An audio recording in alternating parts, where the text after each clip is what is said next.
নির্ধারণ করে। যেমন প্রত্যেকটি জিনিসের সীমারেখা। শরীরের মধ্যে থাকা জল, তার মাত্রাও এই নিয়তি নির্ধারিত করে রেখেছে। কি করে? দেখুন, যদি সঠিক সময় আপনি পরিশ্রম করে নিজের ঘাম না ঝরান, তাহলে কিছু সময় পরে আপনার চোখের জল অবশ্যই ঝরবে। কারণ সবকিছু যদি ভাগ্যের জোরে পেয়ে যাওয়া যায়, তাকে কর্মের দ্বারা সামলে রাখতে হয়। যদি পরিশ্রম করতে থাকেন, তাহলে যা পেয়েছেন তা সামলে রাখতে পারবেন, আর যা যা আপনি পেতে চান তা অবশ্যই পাবেন। কিন্তু যদি পরিশ্রমের থেকে দূরে থাকেন, তাহলে যা পেয়েছেন তা তো হারিয়ে ফেলবেনই, আর যা পেতে চান তার তো কোনো প্রশ্নই ওঠে না, আর বয়ে যাবে শুধুমাত্র অশ্রু। এবার সিদ্ধান্ত আপনার। কি ঝরাতে চাইবেন আপনি? ঘাম নাকি অশ্রু? রাধা রাধা। এই জীবনে মানুষ শুধু তিনটি জিনিসের পেছনে ছোটে: ছায়া অর্থাৎ সঙ্গী সম্মান, কায়া অর্থাৎ সুন্দর বলিষ্ঠ শরীর, আর তৃতীয় হল মায়া অর্থাৎ ঐশ্বর্য। এবার অবাক করার মতো বিষয় হলো, সময় এলে পরে এই তিনটি বস্তুই সবার আগে আপনাকে ত্যাগ করে। অন্ধকারে ছায়া আপনাকে ত্যাগ করে, বার্ধক্যে কায়া আপনাকে ত্যাগ করে, আর অন্তিম সময়ে মায়াও আপনাকে ত্যাগ করে। এগুলো কিছুই কাজে আসে না যার পেছনে আপনি সারা জীবন দৌড়েই যাচ্ছিলেন। যদি কিছু কাজে লাগে, তা হলো আপনার প্রেমপূর্ণ ব্যবহার যা আপনি সংসারকে দিয়েছেন। এ হলো সেই প্রেম যা অন্ধকারে প্রদীপ হয়ে আপনাকে আলো দেবে। এ হলো সেই প্রেম যা বার্ধক্যে হাত রূপে আপনাকে শক্তি দেবে, সহায়তা করবে। আর যখন আপনার কাছে অর্থ থাকবে না, তখন এই প্রেমই আপনাকে সামর্থ্য যোগাবে। জীবনে যদি কিছু উপার্জন করতে চান, তাহলে শুধু প্রেম উপার্জন করুন। যদি আপনিও আমার মতো দূরের কথা ভাবতে চান, তাহলে শুধুমাত্র প্রেম উপার্জন করুন। আর এখন এই প্রেম ভাব নিয়েই বলুন, রাধা রাধা। কখনো প্রদীপ জ্বালাতে গিয়ে আপনার হাত পুড়ে গেছে? একবার মনে করে দেখুন সেই অনুভূতি। এক্ষুনি মনের মধ্যে যন্ত্রণার এক অনুভূতি বয়ে যাবে। কখনো হাঁটতে হাঁটতে পায়ে কাঁটা ফুটে গেছে? মনে করুন, এক্ষুনি মনের মধ্যে যন্ত্রণার এক অনুভূতি বয়ে যাবে। এরকম কেন হয়ে থাকে? কষ্ট তো শুধু তখন হয়েছিল, কিন্তু যদি আজ মনে করেন, তাহলে সেই যন্ত্রণা আপনার মনে মাথায় থেকেই যায়। এরকম কেন হয়ে থাকে যে জীবনে যখনই আমরা যন্ত্রণার অনুভব করি, তারপর আমরা সেই যন্ত্রণা নিজের সাথে বহন করে নিয়ে চলি? কারণ হলো একটাই, চিন্তা। কোনো যন্ত্রণাই এতটা কষ্ট আমাদের দেয় না যতটা কষ্ট এই চিন্তা দেয়। তাহলে এই চিন্তা ত্যাগ করুন, আর ভাবুন যে কিভাবে নিজেকে সব সময় আনন্দে রাখা যায়। আর অতীতকাল এবং ভবিষ্যতের চিন্তা ছেড়ে দিন, এই বিষয়ে ভাবাই ছেড়ে দিন। শুধুমাত্র এটা ভেবে নিন যে আজ আমায় নিজেকে আনন্দে রাখতে হবে, যে করেই হোক। এটা করা শুরু করে দিন। তারপর আপনি দেখবেন আপনার কাল, পরশু, পরের সপ্তাহ, সমস্ত মাস, সমস্ত বছর, পরের বছর, সম্পূর্ণ জীবন আপনি শুধুমাত্র প্রসন্নতাই পাবেন। এবার আসুন এই প্রসন্নতার সাথেই বলুন, রাধা রাধা। কখনো ভেবে দেখেছেন আমরা জিহ্বার সাথে সাথে কান কেন পেয়েছি? এবার আপনি বলবেন, এ তো সহজ কথা, যাতে আমরা কথা বলার সাথে সাথে শুনতেও শিখি। এবারের আরো একটা গুরুত্ব আছে। আগে আমাকে বলুন, নিজের প্রশংসা শুনতে কার না ভালো লাগে? সবারই ভালো লাগে। এটাই হলো মূল কথা। যদি এই কান দিয়ে আপনি নিজের প্রশংসা শুনতে চান, তাহলে সর্বপ্রথম এই জিহ্বা দিয়ে অন্যের প্রশংসা করতে শিখুন। এবার প্রশংসার বিষয়ে একটা অত্যন্ত গুরুত্বপূর্ণ কথা আপনাদের বলব। কখনো যদি কারোর প্রশংসা আপনি করেন তাহলে সবার আগে সেই ব্যক্তির উৎসাহ বেড়ে যায়, আর তারপর নিজে যদি ভেবে দেখেন তাহলে নিজের মনেও সন্তুষ্টি আর প্রশান্তি চলে আসে। আর একবার যদি এই মন প্রশান্তিতে ভরে যায়, তারপরে কেউ প্রশংসা করুক বা না করুক কিচ্ছু যায় আসে না। সেই জন্য সবসময় অন্যের সম্মান করবেন, স্নেহ করবেন, প্রশংসা করবেন, সুখ ভাগ করে নেবেন। যার মধ্যে যেটা ভালো আছে তা বলুন, তাকে মনে করান তিনিও ভালো, তার উৎসাহ বাড়িয়ে তুলুন। তিনি জীবনে সামনে এগোবেন, আর এই ব্রহ্মাণ্ড আপনাকে কখনো পিছিয়ে থাকতে দেবে না। রাধা রাধা। সত্য এবং অসত্য দুটোর মধ্যে পার্থক্য কি আছে? পার্থক্য হলো অ অক্ষরটার। এবার অ দিয়ে হতে পারে আরম্ভ, অ দিয়ে হতে পারে অন্ত। সত্য হলো সেটা যেখানে সমস্ত পথের আরম্ভ হয়, অসত্য সেটা যেখানে সমস্ত পথের শেষ হয়। এবার এরা চলতে হয়তো পারে না, কিন্তু তাও ছাপ রেখেই যায়। সত্য সেই ছাপ রেখে যায় যা একটা উজ্জ্বল উৎকৃষ্ট উদাহরণ হতে পারে, আর অসত্য সেই উদাহরণ তৈরি করে যা একটা কলঙ্কিত ইতিহাস তৈরি করে। এখন আপনি আগামী সময়ের জন্য কেমন ছাপ রেখে যাবেন, এই সিদ্ধান্ত পুরোপুরি আপনার। রাধা রাধা। চলুন একটা প্রশ্ন করি। কোন মানুষকে জিজ্ঞাসা করবেন যে সে মূর্খ, অলস, বিবেকহীন, অসফল এইসব বিশেষণ দিয়ে নিজেকে পরিচিত করতে চাইবে? না। কাউকে জিজ্ঞাসা করুন আপনি কি মূর্খ? না। আপনি কি অসফল হয়েছেন? না। আপনি কি বিবেকহীন? না। এবার বলুন আপনি জীবনে মূর্খ ও বিবেকহীন হবার জন্য কোনো ভালো পরিকল্পনা বানিয়েছেন? উত্তর পাবেন না। কারণ কোনো পরিকল্পনা বানানো হয় না যাতে আপনি মূর্খ বা অসফল হন। মানুষ মূর্খ বা অসফল তখন হন যখন কোনো পরিকল্পনাই থাকে না।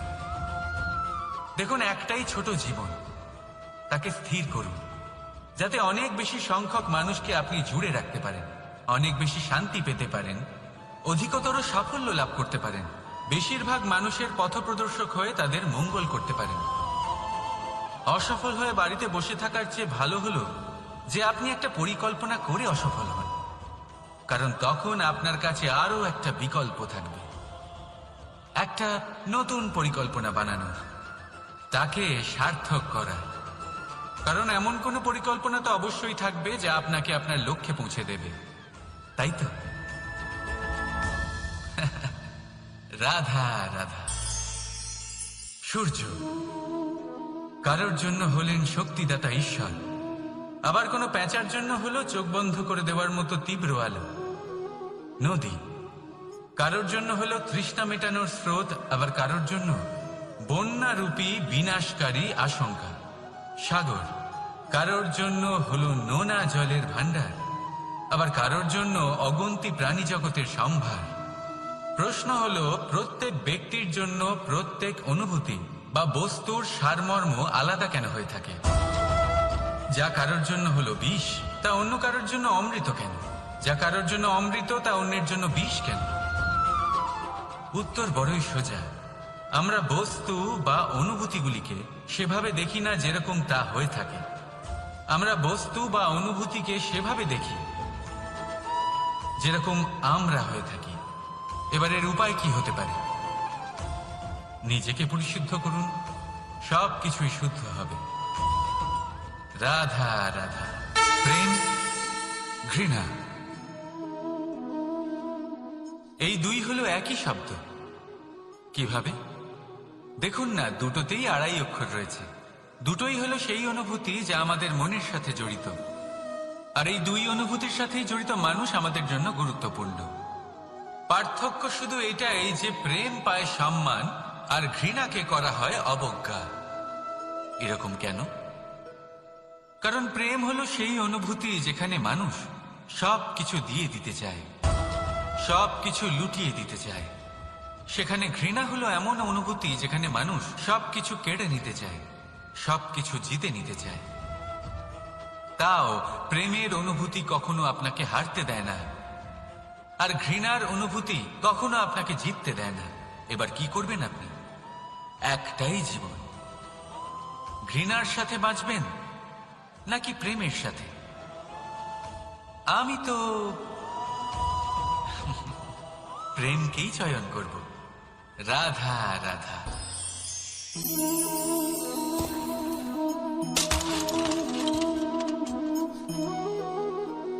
এ কি হলো?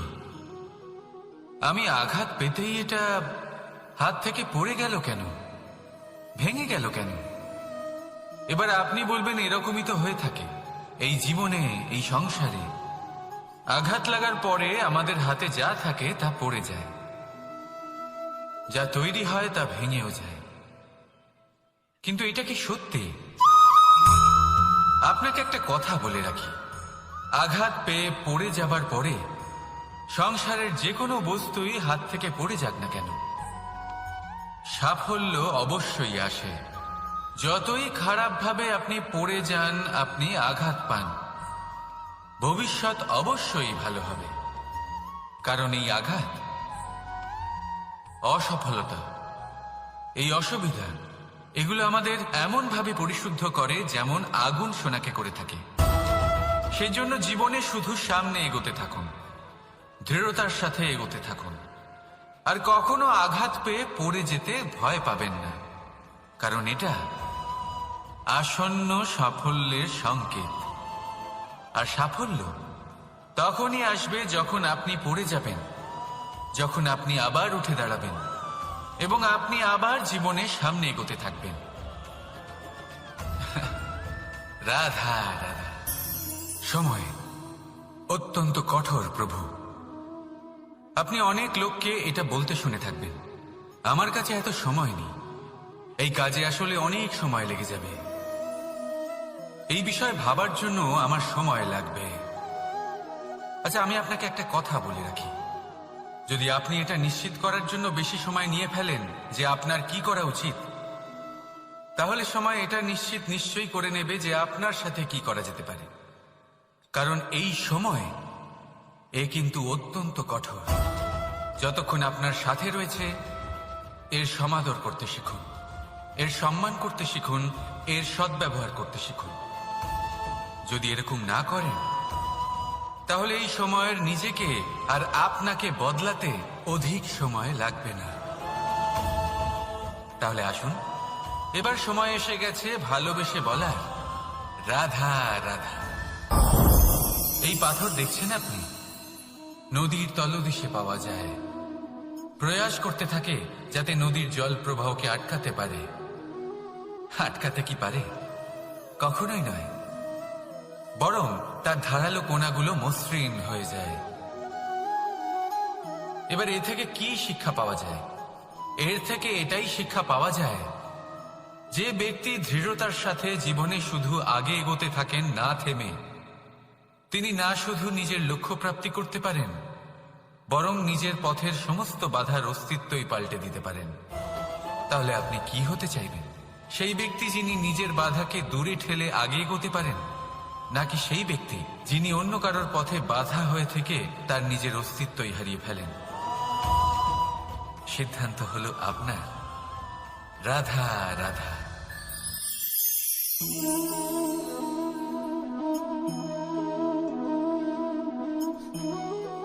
এই শুকনো পাতা দেখতে পাচ্ছেন? এটা কখনো গাছের ডালে ছিল, সবুজ তরতাজা, বৃক্ষকে পুষ্টি দান করত।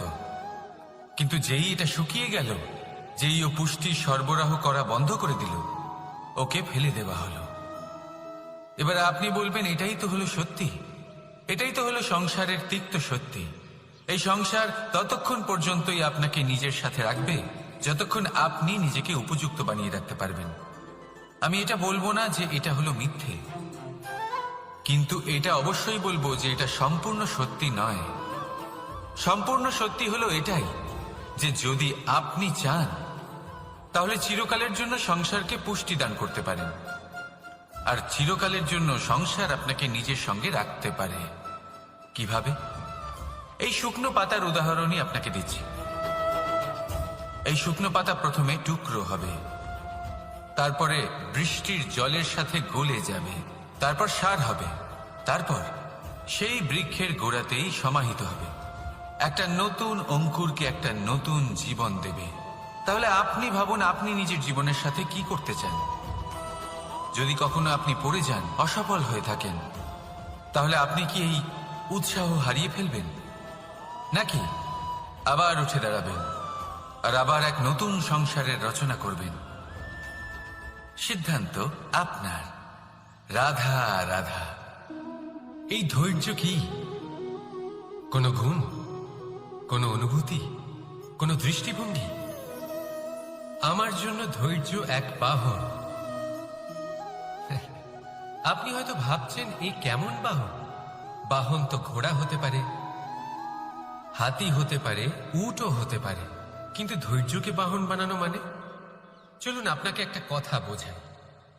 পৃথিবীতে এমন কোনো বাহন নেই যে তার আরোহীকে আছড়ে ফেলেনি। সেটা উট হোক বা হাতি হোক বা ঘোড়া হোক, চলতে চলতে কখনো নড়বড় করেই বসে। তারপর সেই আরোহী পরে কারোর পায়, তারপর পরে তার নিজের নজরে। কিন্তু ধৈর্যরূপী বাহন কখনো কাউকে ফেলে না, কখনো না। না সেই আরোহী কারোর পায়ে পড়ে, আর না তো নিজের নজরে। কারণ ধৈর্য আপনাকে বিবেক প্রদান করে, বিবেক আপনাকে পরিকল্পনায় সাহায্য করে, আর পরিকল্পনা প্রদান করে আপনাকে শক্তি, আপনার লক্ষ্যের দিকে অগ্রসর হওয়া। বুঝলেন? ধৈর্যকে সঙ্গে রাখুন, নিজেকে আরো ধৈর্যশীল করে তুলুন।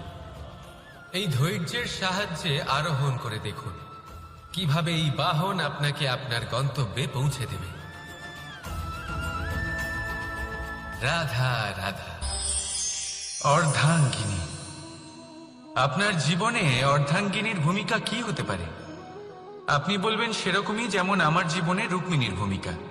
এটা সত্যি, কিন্তু এটাও সত্যি কথা যে আমার আর রুক্মিণীর এই সম্পর্ক, তাকে আরো গভীর করার জন্য অত্যন্ত প্রয়োজনীয় হলো আমরা প্রথমে বন্ধু হই। একজন ভালো স্বামী বা স্ত্রী হবার প্রথম পদক্ষেপ বন্ধুত্ব, অর্থাৎ সখা প্রেম। যতক্ষণ না এক স্বামী স্ত্রী নিজেদের সম্পর্কে বন্ধুত্বের মাহাত্ম্য বুঝতে পারবেন না, ততক্ষণ এই সম্পর্ক যেন অপূর্ণ থেকে যাবে। আর তারপর এই সম্পর্কে জন্ম নেয় সেই অনুভূতি, যেমন অধিকার, যেমন অভিমান। এই দুই ভাবনা যা এই সম্পর্ক ভাঙার প্রথম পদক্ষেপ হয়ে থাকে।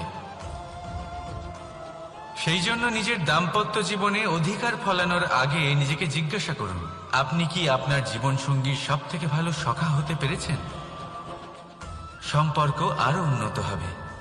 রাধা রাধা। বিবাহ। একজন নারীর জীবনে বিবাহের গুরুত্ব কতটা? আসুন আমরা কথা বলি রুক্মিণীকে নিয়ে। একজন নারী যিনি পবিত্র মানসিকতা নিয়ে কাউকে ভালোবেসেছেন, তাকে বিয়ে করতে চেয়েছেন। এবার বিয়ে মানে কাউকে পাওয়া, মানে কারোর হাত ধরে আগামী সমস্ত জীবন তার সাথে কাটিয়ে দেওয়া। এবার আমার হাত ধরে রুক্মিণী বিয়ের সুখ তো নিশ্চয়ই পেয়েছে, কিন্তু ওর এই প্রেমের যাত্রা, এর অন্ত হলো না, বরং তা শুরু হলো। এবার রুক্মিণীর জীবনে সেই অধ্যায় শুরু হয়ে গেছে যেখানে ওকে সেই মানুষকে বুঝতে হবে যার হাত ধরে সমস্ত জীবন অতিবাহিত করার সিদ্ধান্ত নিয়েছে সে। এবার এরকম একটা সময় প্রত্যেকের জীবনে এসে থাকে।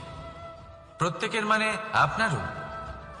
আপনার জীবনেও এমন এক সময় আসবে, তার জন্য তৈরি থাকুন। নিজের মনে যা যা বিকার আছে তা কোথাও ত্যাগ করে আসুন, আর পরিশুদ্ধ ভালোবাসা দিয়ে, পবিত্র মন দিয়ে নিজের জীবন সাথীকে বোঝার চেষ্টা করুন, কোনো আশা না রেখে। যদি এরকম করতে পারেন তবেই কঠিন পরীক্ষায় উত্তীর্ণ হবেন, নয়তো নয়। রাধা রাধা।